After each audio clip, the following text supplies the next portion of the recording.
Bienvenidos. Hoy nos vamos a sumergir en una fuente que, bueno, a primera vista puede parecer algo árida, ¿no? Pero es crucial para entender el día a día administrativo de Colombia. El Diario Oficial de la República.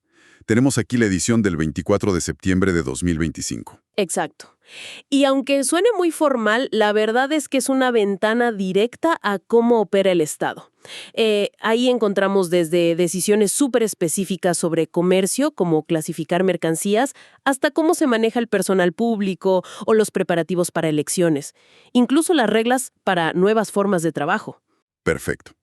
Entonces, nuestra misión hoy es justamente esa. Sacar las claves más importantes de esta edición. No solo resumir, sino entender. Bueno, ¿por qué importan estas decisiones que parecen tan técnicas? Así es, veremos cómo impactan en el comercio, en la administración y a veces hasta en la vida diaria. Arranquemos entonces con un tema que ocupa bastante espacio aquí, las clasificaciones arancelarias. Vemos muchas resoluciones de la DIAN, la Dirección de Impuestos y Aduanas Nacionales, sobre esto. Páginas y páginas describiendo con un detalle impresionante, desde remolques de comida hasta líneas de producción súper complejas.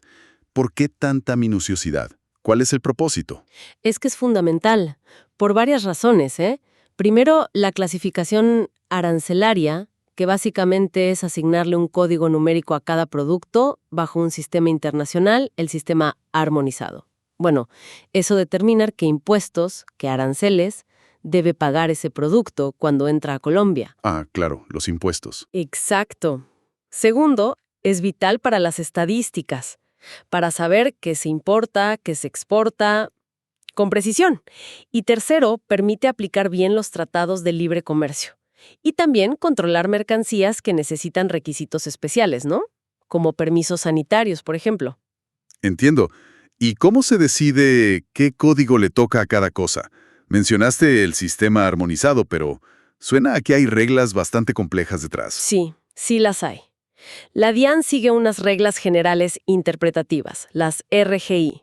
Son como las instrucciones del juego, digamos. Por ejemplo, la regla 1 te dice que los títulos, los nombres de las secciones o capítulos son solo una guía. La clasificación real se basa en el texto de las partidas y en las notas legales. ¿Ok? Luego, la regla 6 hace lo mismo, pero para las subpartidas, que son divisiones más específicas. Y para maquinaria o sistemas complejos hay notas muy importantes, como la nota 4 de la sección 16 del arancel. Esa define el concepto de unidad funcional. Unidad funcional. ¿Qué significa eso en la práctica? ¿Cómo funciona? A ver, imagina una línea de ensamblaje de coches. Tienes muchas máquinas distintas, robots que sueldan, prensa, sistemas de pintura, bueno.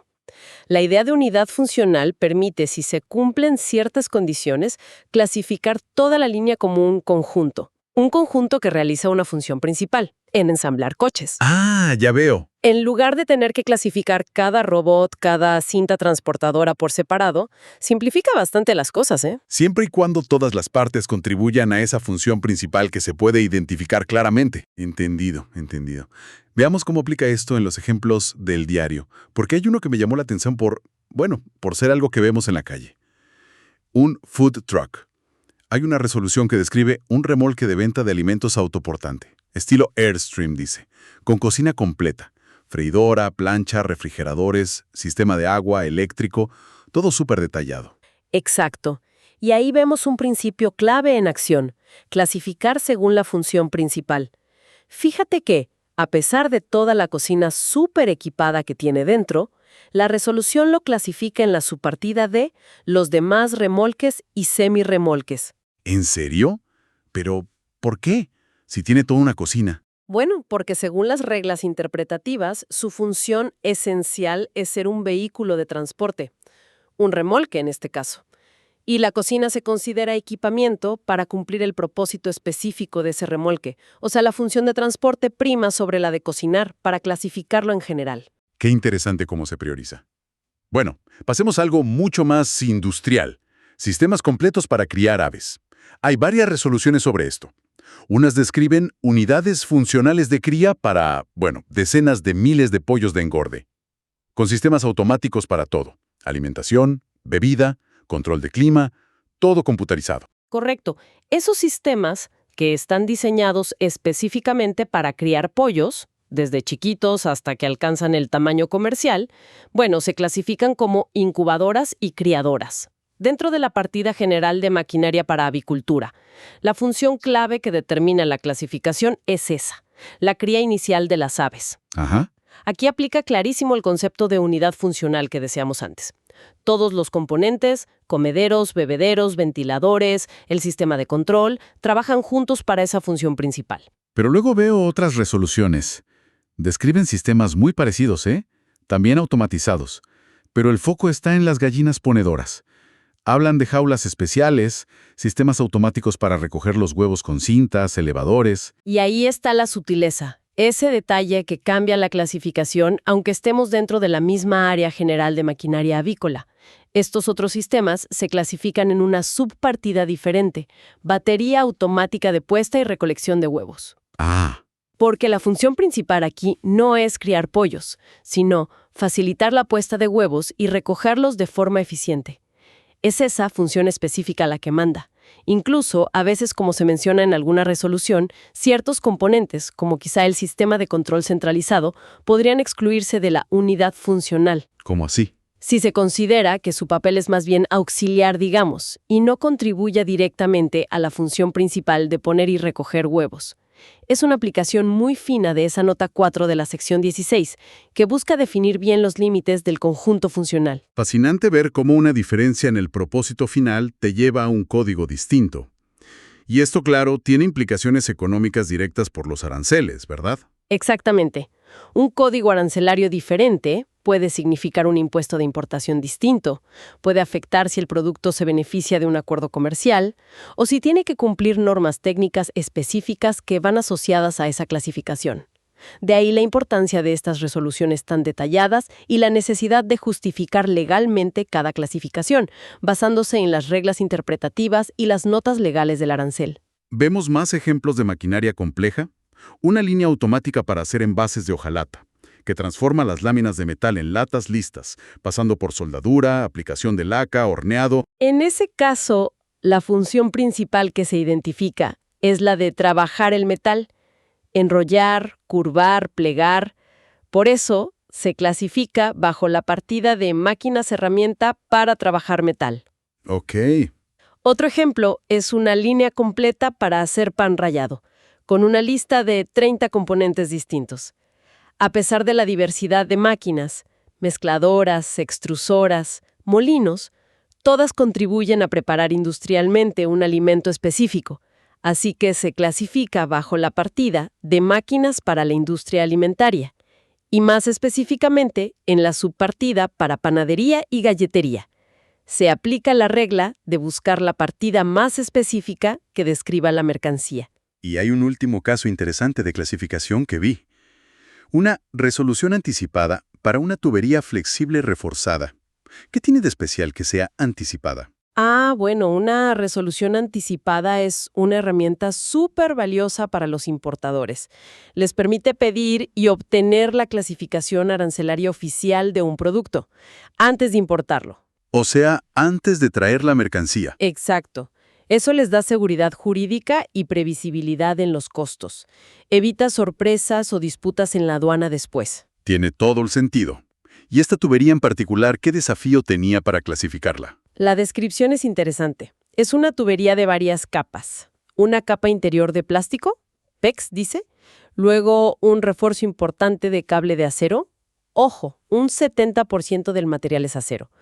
Después, una capa adhesiva y una cubierta exterior de otro plástico, HDP. Se usa para transportar gas a alta presión. Claro, con tanto acero uno pensaría... Uno podría pensar que se clasificaría como un producto de metal, ¿verdad? Pero aquí entran en juego las notas legales específicas de cada capítulo del arancel. En este caso, la nota 8 del capítulo 39, que es el de plásticos, define qué se considera un tubo de plástico para efectos de esa partida. Ajá. Y basándose en esa definición legal, y a pesar del refuerzo metálico tan importante, la DIAN la clasifica como un tubo de plástico, en la subpartida que dice los demás tubos de plástico. La estructura reforzada no cambia su naturaleza esencial como tubo plástico, según las reglas del arancel. Entonces, después de ver todos estos ejemplos, desde un food truck hasta tuberías de alta tecnología y líneas de producción enormes, queda clarísimo que la clasificación arancelaria es un mundo técnico, detallado, pero con una lógica interna basada en reglas y funciones. ¿Por qué dedicarle tanto tiempo, tanto esfuerzo a esta precisión? Es que es la base del comercio internacional ordenado y de la correcta recaudación fiscal. Imagínate la cantidad de productos que cruzan las fronteras todos los días. Sin un sistema estándar y reglas claras para clasificar cada uno, sería un caos. Claro. Esta minuciosidad asegura que productos similares paguen lo mismo, que se apliquen bien los acuerdos comerciales, que se recopilen datos fiables sobre qué comercia el país y que se puedan controlar productos sensibles. Y el concepto de unidad funcional es crucial para manejar la complejidad que tienen la tecnología y la producción industrial moderna de una forma coherente. Es un pilar, a veces invisible, de la economía globalizada. Muy claro. Pero bueno, el diario oficial no vive solo de aranceles, ¿no? Vayamos a otras decisiones administrativas que aparecen en esta edición. Hay una resolución de la DIAN sobre nombramientos de personal en periodo de prueba. Sí, eso es como un vistazo al funcionamiento interno de la gestión de talento en el sector público. Menciona un concurso de méritos que hizo la Comisión Nacional del Servicio Civil, la CNSC, que es el organismo que administra la carrera administrativa en Colombia, para proveer miles de empleos. Ajá. Y lo interesante es que detalla cómo se recompone la lista de elegibles cuando algunos candidatos iniciales, no pueden asumir el cargo por alguna razón. Muestra la formalidad del proceso, la necesidad de seguir el orden de mérito y también asegura que está el presupuesto para esos cargos. Cita un certificado de disponibilidad presupuestal, un CDP, que es básicamente la garantía de que la plata está asignada. También encontramos preparativos para un evento cívico importante, las elecciones de consejos de juventud, que están programadas para octubre de 2025. Hay resoluciones de la Registraduría Nacional. Efectivamente. Una establece un límite máximo, 710 jóvenes votantes por cada mesa de votación. Es una decisión logística, para asegurar que todo fluya bien el día de las elecciones. 710 por mesa. Sí. Y la otra es interesante porque aborda un problema específico. ¿Qué hacer con jóvenes entre 14 y 28 años cuyo documento de identidad, la cédula, aparece cancelado? A veces por error, ¿no? Y eso les impediría votar. Entonces, establece un procedimiento especial, usando un formulario que se llama E12, para que los jurados de votación puedan autorizar su voto si cumplen los demás requisitos. Ah, mira.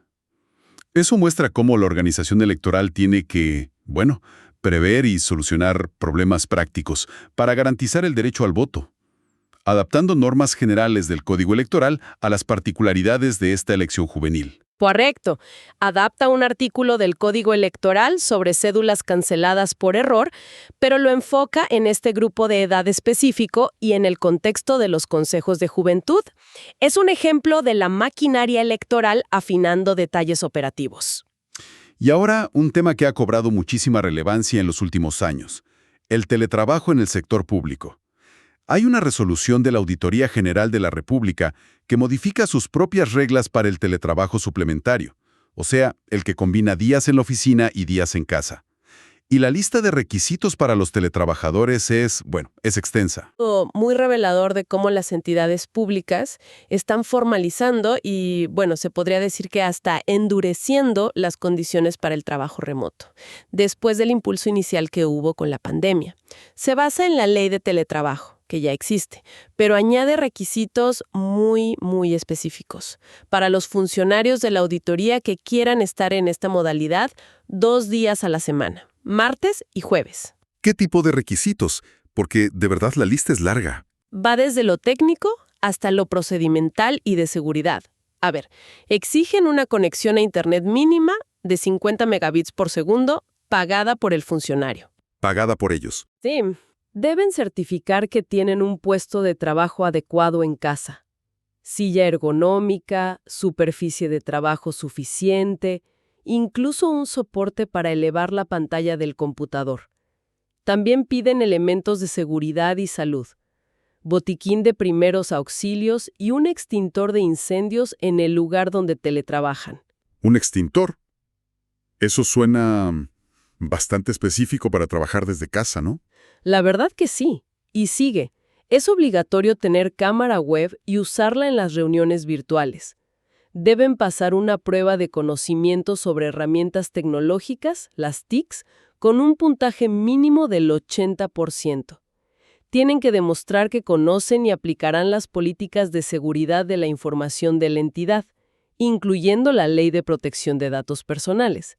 Y, por supuesto, deben estar disponibles y localizables durante toda la jornada laboral. Incluso leí que deben conocer la matriz de identificación de activos de información de su propio proceso. Vaya, parece un nivel de control y de requisitos muy detallado. ¿Qué nos dice esto? Yo creo que refleja varias preocupaciones de la administración pública en esta era del trabajo híbrido. Por un lado, la productividad, claro. Quieren asegurarse de que el funcionario tenga las herramientas y condiciones para trabajar eficientemente desde casa. Lógico. Por otro, la seguridad de la información. La auditoría maneja información sensible, obviamente, y quieren minimizar los riesgos del acceso remoto. Y también está la salud y seguridad laboral. Las menciones a la silla ergonómica, el botiquín, el extintor y la referencia a la ARL y al sistema de gestión de seguridad y salud en el trabajo.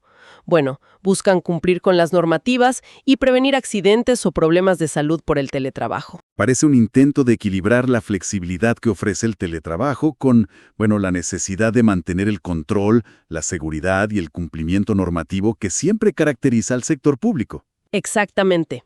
Y la resolución también modifica cómo se hace el seguimiento. El jefe inmediato tiene que hacer un informe final, evaluando si el funcionario cumplió con el acuerdo de teletrabajo. Y de eso depende si se prorroga o no. O sea, indica una evaluación continua del desempeño y del cumplimiento de todas estas condiciones. Es un claro ejemplo de la adaptación, pero también quizás de la burocratización de estas nuevas modalidades laborales en el ámbito estatal. Entonces, si damos un paso atrás y miramos todo lo que hemos desglosado de este diario oficial del 24 de septiembre de 2025, ¿qué panorama general emerge?